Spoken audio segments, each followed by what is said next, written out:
ஓம் ஸ்ரீ குருப்யோ நமஹ. ஹரிஹி ஓம். சௌந்தரலஹரி ஸ்லோகம் 66.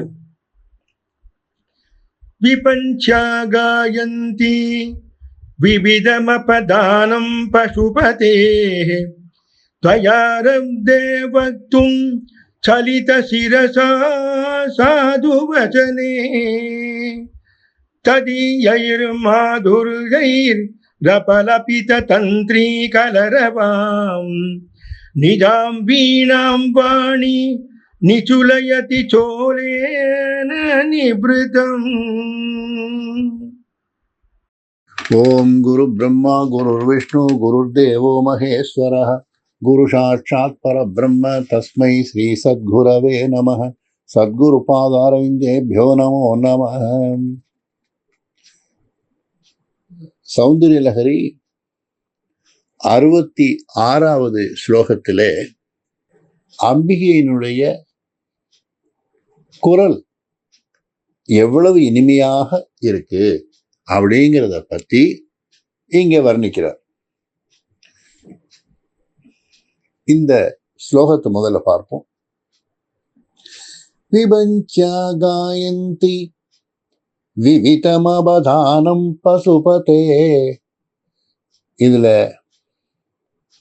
இந்த பசுபதே அப்படிங்கிற வார்த்தைக்கு பதிலா புரரிபோ அப்படின்னு பாடபேதத்துல இன்னொரு வார்த்தை யூஸ் பண்ணிருந்தும் இருக்கு. இது ரெண்டுமே பரமேஸ்வரனை குறிக்கக்கூடியதுதான். அதனால இப்படின்னு சொல்லலாம். இந்த பாட்டுல என்ன அப்படின்னா, ஒரு நாளைக்கு அம்பிகையினுடைய தர்பார்ல அந்த சதஸ்ல சரஸ்வதி தேவியினுடைய வீணை வாசிக்க சொல்லி அம்பாள் சொல்றா.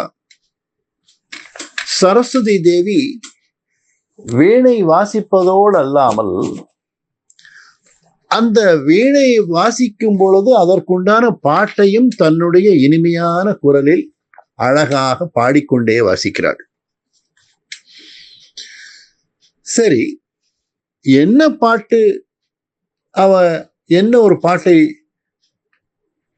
பாடிக்கொண்டு வீணையை வாசித்தாள் என்றால், அம்பிகை சரஸ்வதி தேவி ஆய கலைகள் 64க்கும் பிறப்பிடம். அவளுக்கு மிக நன்றாக தெரியும் அம்பிகைக்கு என்ன பிடிக்கும் என்ன பிடிக்காது என்று. எப்பொழுதுமே பாட்டு கச்சேரியில கூட எதிர்த்தாப்புல இருக்கக்கூடிய ரசிகர்களுக்கு என்ன பிடிக்குமோ அதற்கு தகுந்த மாதிரி உள்ள பாடல்களையும் ராகங்களையும் பாடுவதுதான் கச்சேரி செய்வதனுடைய வழக்கம். அதே பாணியில இங்க சரஸ்வதி தேவிக்கு என்ன செய்யறா அப்படின்னா, அம்பாளுக்கு மிக பிடித்தமானது என்ன அப்படின்னு பார்த்தால்,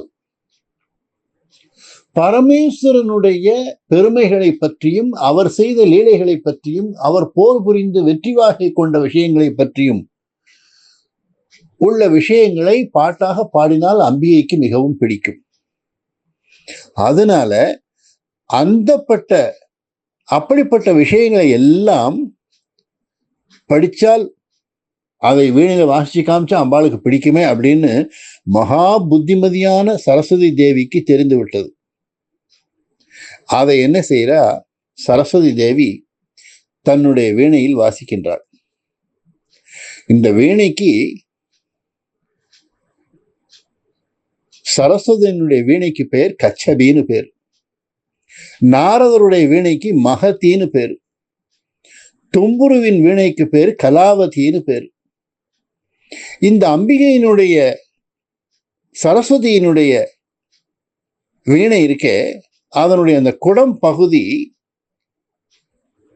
ஆமையை போல இருப்பதால் அதற்கு பேர் கச்சபி அப்படின்னாங்க. ஆனால் இதுல கச்சபின்ற வார்த்தை வராமல் சாதாரணமா வீணைக்கு உள்ள வார்த்தையை சொல்லி விபஞ்சி அப்படின்னு கொண்டு வந்திருக்கார்.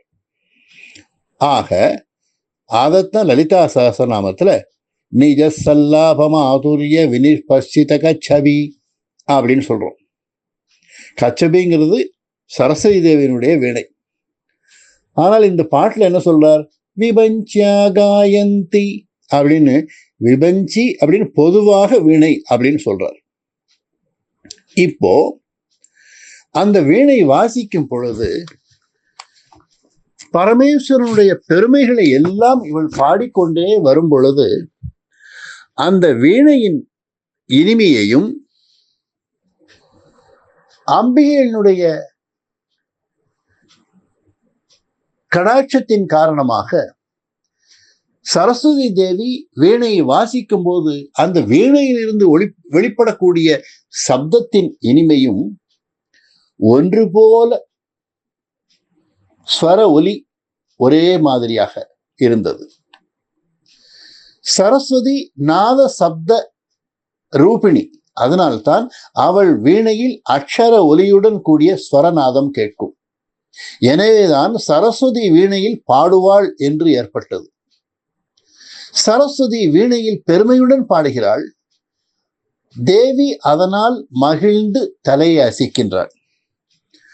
சங்கீதத்தை ரசிக்கும் பொழுது தலையை அசைப்பது என்பது ஒரு விஷயம். அதை ஆமாம் என்று ஆமோதிப்பதை போல, அதை ரசிப்பதை போல ஒரு விஷயம். அப்படி சில இடத்தில் முகபாவம் மிக அழகாக ஆஹா அப்படின்னு ஆனந்தமா மாறும். சில நேரத்தில் பேஷ் பேஷ் பிரமாதம் என்றெல்லாம் கச்சேரியில் வார்த்தைகள் ஒலிக்கும். பரமேஸ்வரின் குணங்களை வெகு நன்றாக சரஸ்வதி தேவி வீணையில் பாடியதால் தேவிக்கு மிகுந்த மகிழ்ச்சி ஏற்பட்டு அந்த மகிழ்ச்சியில் சாது, அதாவது சபாஷ் அப்படிங்கிற வார்த்தை மாதிரி சொன்னாள். இந்த வார்த்தை சொன்ன உடனே இது அம்பிகையின் வாயிலிருந்து வந்த வார்த்தை அல்லவா?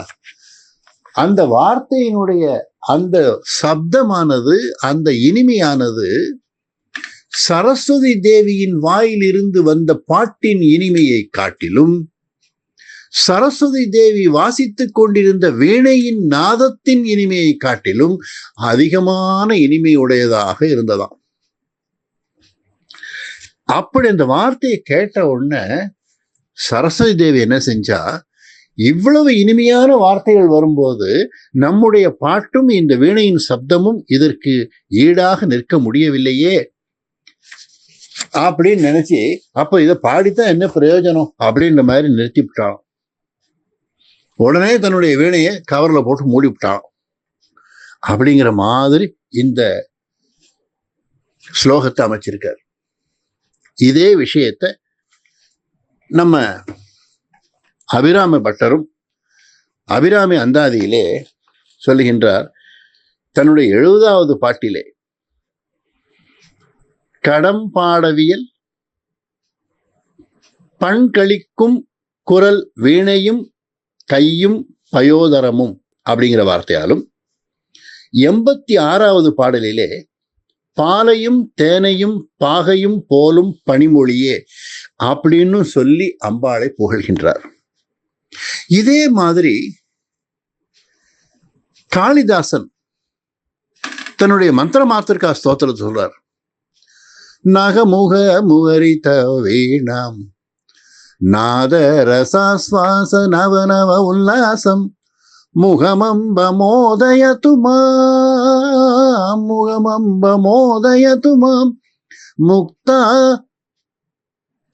தாடங்க முக்த ஹசிதம் தே ஓம்கார பஞ்சர சுகி. அப்போ அம்பாள் பாடிட்டு இருக்கும்போது அம்பாள் சபாஷ்ன்னு சொல்றதுக்காக தலையை அசைச்சாலாம். அந்த குண்டலத்தில் உள்ள சவுண்டு கேட்ட உடனே அம்பாள் பார்த்தாங்க, இவ்வளவு இனிமையா இருக்கே அம்பாளுடைய சவுண்டோட சேர்ந்து, நம்ம இதை பாடி பிரயோஜனம் இல்லைன்னு சொல்லிட்டு நான் இதை மூடிவிட்டாள் அப்படின்னு சொல்லி வீணையை மூடி வச்சு விட்டாள்னு சொல்லி காளிதாசனும் இதே விஷயத்தை சொல்றார். அதே மாதிரி லலிதா சஹஸ்ரநாமத்துல 27வது நாமாவாக வரக்கூடிய நிஜ சல்லாபமாதுரிய வினிர்பச்சித கச்சபி அப்படிங்கிற வார்த்தையும் 613வது நாமாவாக வரக்கூடிய காவ்யா லாப வினோதினி அப்படிங்கிற வார்த்தையும், 857வது நாமாவாக வரக்கூடிய கானலோலுபா என்ற வார்த்தையும், அடுத்து 909வது நாமாவாக வரக்கூடிய சாமகான பிரியா என்ற வார்த்தைகளும் நமக்கு விளக்குகின்றது. இன்னும் அடுத்த பாடல்களில் மேலும் ரசிக்கலாம். ஹரி ஓம்.